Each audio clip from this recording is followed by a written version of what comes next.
E.T.A. Hoffmann, The Sandman, Nathaniel Tillothair.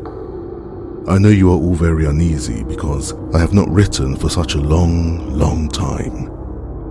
Mother, to be sure, is angry, and Clara, I dare say, believes I am living here in riot and revelry, and quite forgetting my sweet angel, whose image is so deeply engraved upon my heart and mind. But that is not so. Daily and hourly do I think of you all, and my lovely Clara's form comes to gladden me in my dreams, and smiles upon me with her bright eyes as graciously as she used to do in the days when I went in and out amongst you. Oh, how I could write to you in the distracted state of mind in which I have been, and which, until now, has quite bewildered me. A terrible thing has happened to me. Dark forebodings of some awful fate threatening me are spreading themselves out over my head like black clouds, impenetrable to every friendly ray of sunlight. I must now tell you what has taken place. I must. That I see well enough, but only to think upon it makes the wild laughter burst from my lips. Oh, my dear Lothair. What shall I say to make you feel, if only in an adequate way, that which happened to me a few days ago could thus really exercise such a hostile and disturbing influence upon my life? Oh, that you were here to see it yourself. But now you will, I suppose, take me for a superstitious ghost-seer. In a word, the terrible thing which I have experienced, the fatal effect of which I, in vain, exert every effort to shake off, is simply that some days ago, namely, on the 30th October, at 12 o'clock at noon, a dealer in weather glasses came into my room and wanted to sell me one of his wares. I bought nothing and threatened to kick him downstairs, whereupon he went away of his own accord. You will conclude that it can only be very peculiar relations intimately intertwined with my life, that can give significance to this event, and that it must be the person of this unfortunate hawker which has had such a very inimical effect upon me. And so it really is. I will summon up all my faculties in order to narrate to you calmly and patiently as much of the early days of my youth as will suffice to put matters before you in such a way that your keen, sharp intellect may grasp everything clearly and distinctly in bright and living pictures. Just as I am beginning, I hear you laugh and Clara say, "What's all this childish nonsense about?" Well, laugh at me. Laugh heartily at me, pray do. But good God, my hair is standing on end and I seem to be entreating you to laugh at me in the same sort of frantic despair in which Franz Moore treated Daniel to laugh him to scorn. But to my story. Except at dinner, we, i.e., I and my brothers and sisters, saw but little of our father all day long. His business no doubt took up most of his time. After our evening meal, which, in accordance with an old custom, was served at 7 o'clock, we all went, mother with us, into father's room and took our places around a round table. My father smoked his pipe, drinking a large glass of beer to it. Often he told us many wonderful stories and got so excited over them that his pipe always went out. I used to then light it for him with a spill, and this formed my chief amusement. Often again, he would give us picture books to look at, whilst he sat silent and motionless in his easy chair, puffing out such dense clouds of smoke that we were all, as it were, enveloped in mist. On such evenings, Mother was very sad, and directly it struck 9, she said, "Come, children, off to bed, come. The Sandman is come, I see." And I always did seem to hear something trampling upstairs with slow, heavy steps. That must be the Sandman.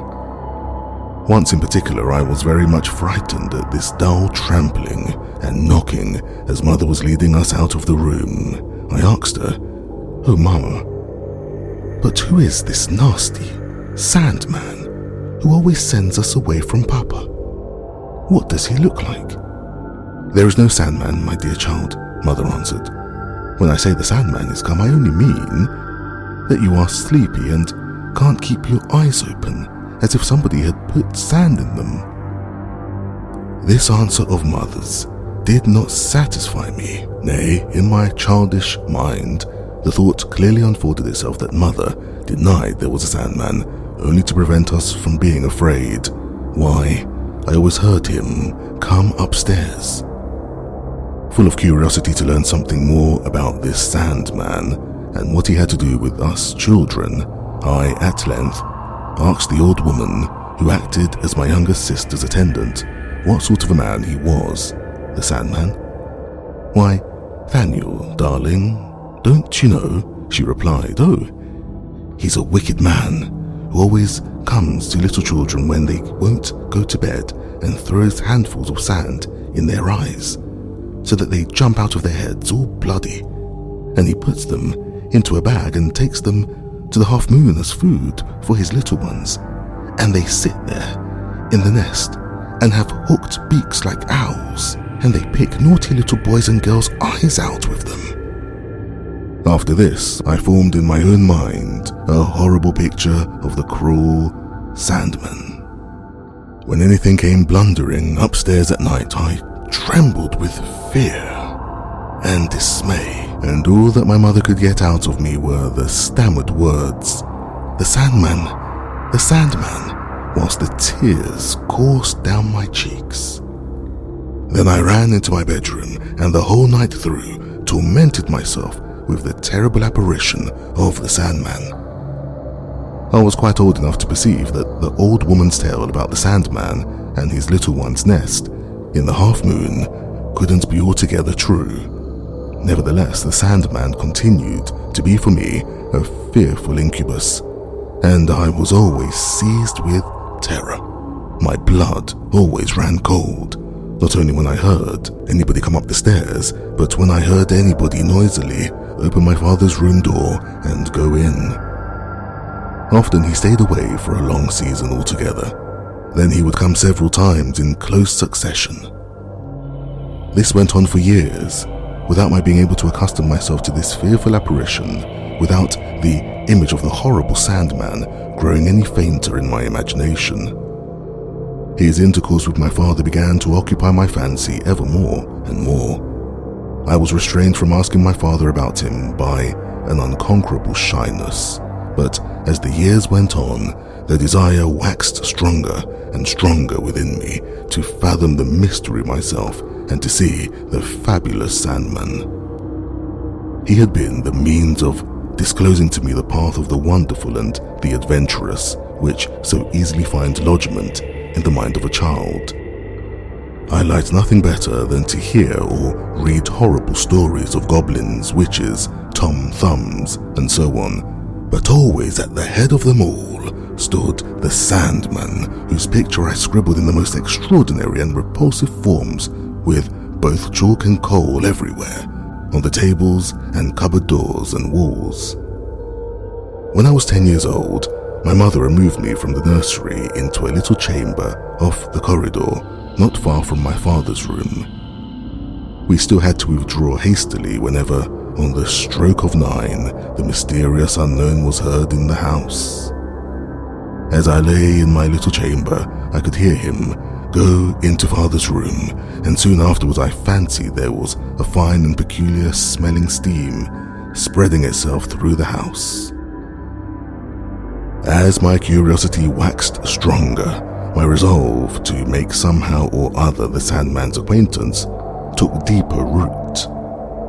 Often when my mother had gone past, I slipped quickly out of my room into the corridor, but I could never see anything, for always before I would reach the place where I could get sight of him, the Sandman was well inside the door. At last, unable to resist the impulse any longer, I determined to conceal myself in father's room and there wait for the Sandman. One evening I perceived from my father's silence and mother's sadness that the Sandman would come. Accordingly, pleading that I was excessively tired, I left the room before 9 o'clock and concealed myself in a hiding place close beside the door. The street door creaked, and slow, heavy, echoing steps crossed the passage towards the stairs. Mother hurried past me with my brothers and sisters. Softly, I opened Father's room door. He sat as usual, silent and motionless, with his back towards it. He did not hear me, and in a moment I was in and behind a curtain drawn before my father's open wardrobe, which stood just inside the room. Nearer and nearer and nearer came the echoing footsteps.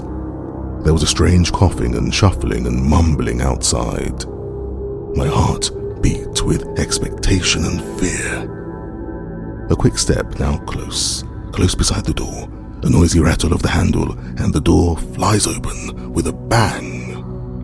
Recovering my courage with an effort, I take a cautious peep out. In the middle of the room, in front of my father, stands the Sandman, the bright light of the lamp falling full upon his face.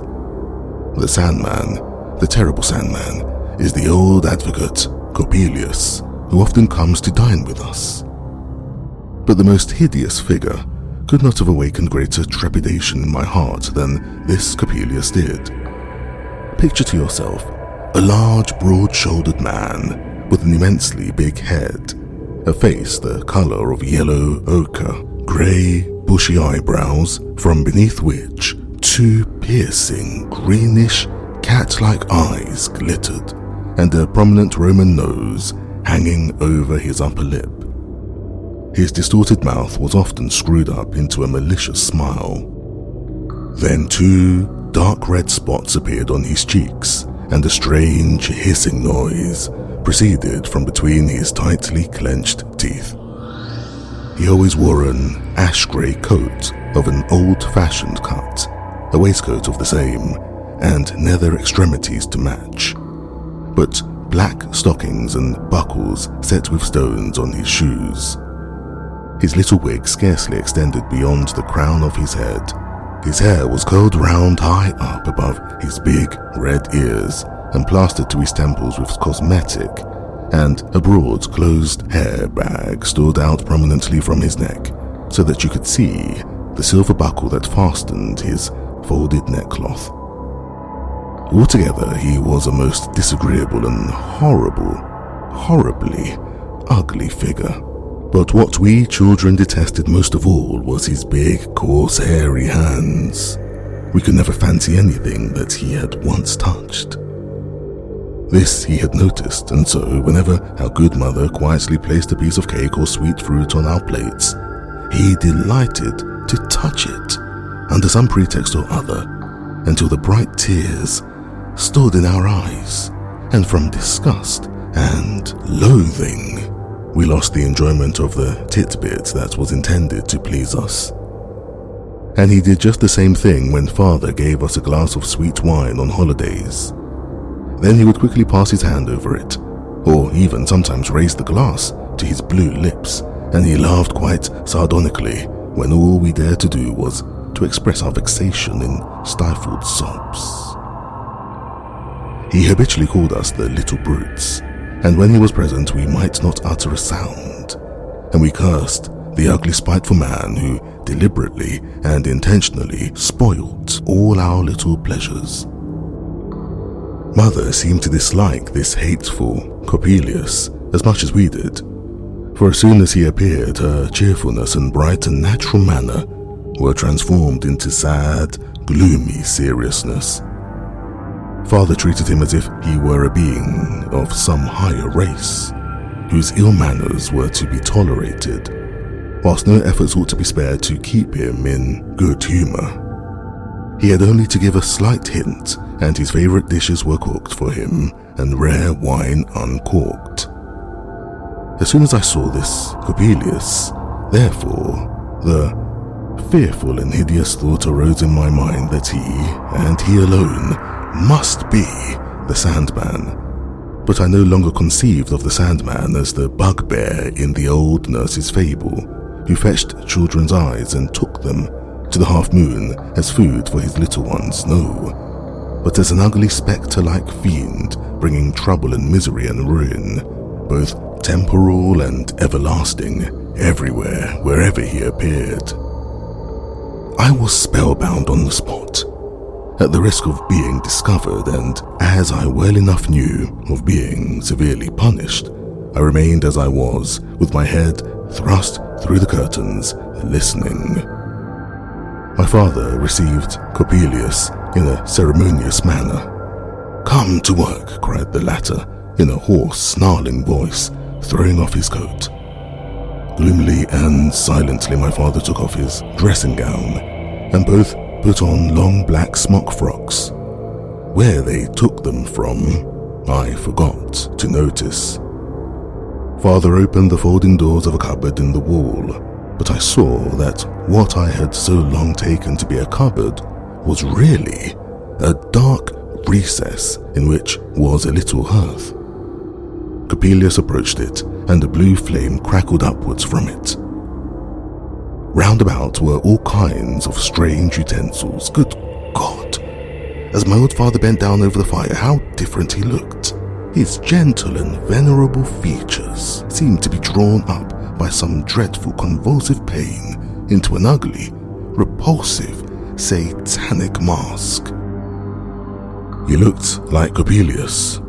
Coppelius plied the red-hot tongs and drew bright glowing masses out of the thick smoke and began assiduously to hammer them. I fancied that there were men's faces visible round about, but without eyes, having ghastly deep black holes where the eyes should have been. "Eyes here! Eyes here!" cried Coppelius in a hollow, sepulchral voice. My blood ran cold with horror. I screamed and tumbled out of my hiding place into the floor. Coppelius immediately seized upon me. "You little brute! You little brute!" he bleated, grinding his teeth. Then, snatching me up, he threw me on the hearth, so that the flames began to singe my hair. "Now we've got eyes, eyes, a beautiful pair of children's eyes," he whispered, and, thrusting his hands into the flames, he took out some red-hot grains and was about to strew them into my eyes. Then my father clasped his hands to entreat him, saying, "Master, Master, let my Nathaniel keep his eyes. Oh, do let him keep them." Coppelius laughed shrilly and replied, "Well then, the boy may keep his eyes and whine and pule his way out through the world." But we will now at any rate observe the mechanism of the hand and foot. And therewith he roughly laid hold upon me, so that my joints cracked, and twisted my hands and my feet, pulling them now this way, now that. "That's not quite right altogether. It's better as it was." The old fellow knew what he was about. Thus lisped and hissed Coppelius. But all around he grew black and dark. A sudden convulsive pain shot through all my nerves and bones. I knew nothing more. I felt a soft warm breath fanning my cheek. I awakened as if out of the sleep of death. My mother was bending over me.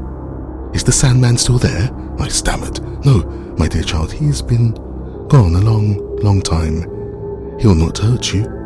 Thus spoke my mother, as she kissed her recovered darling and pressed him to her heart. But why should I tire you, my dear Lothair? Why do I dwell at such length on these details, when there's so much that remains to be said?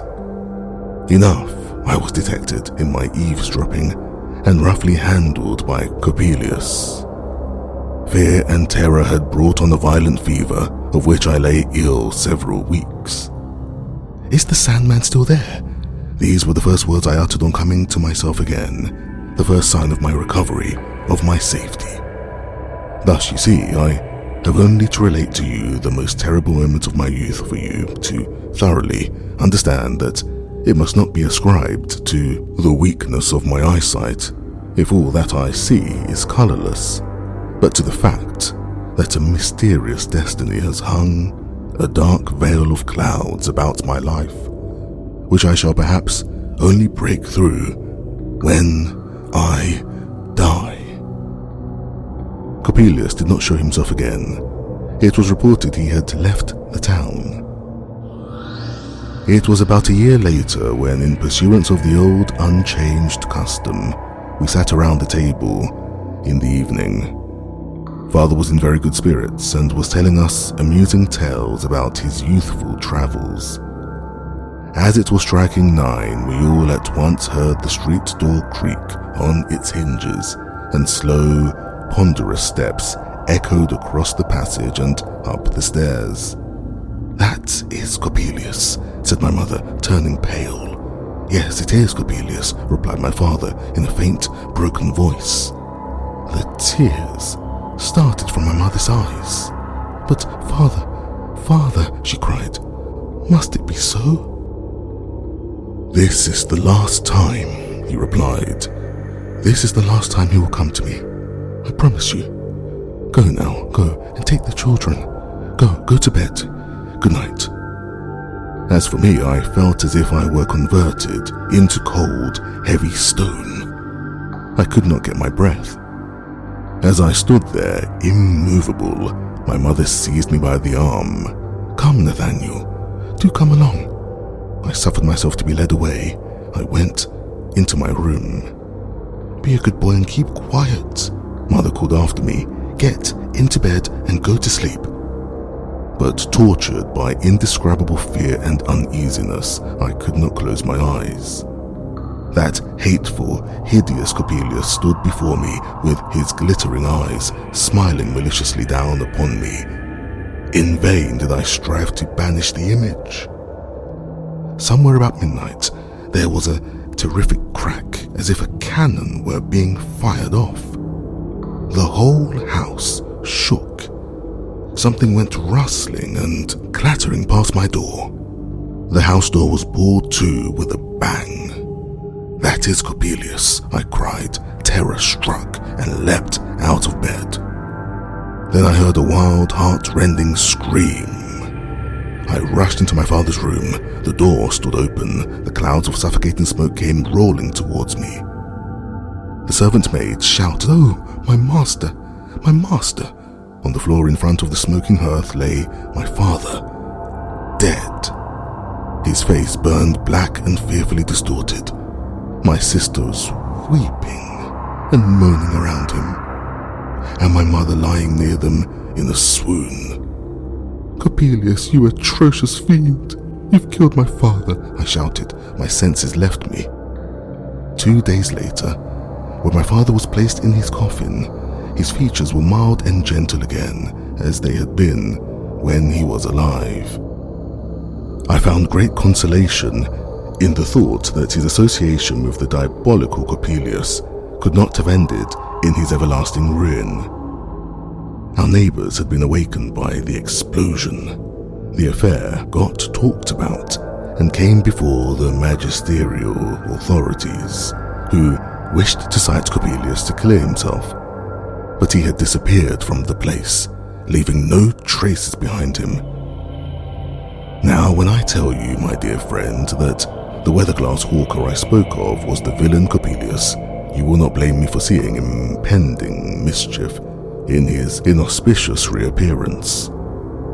He was differently dressed, but Coppelius's figure and features are too deeply impressed upon my mind for me to be capable of making a mistake in the matter. Moreover, he has not even changed his name.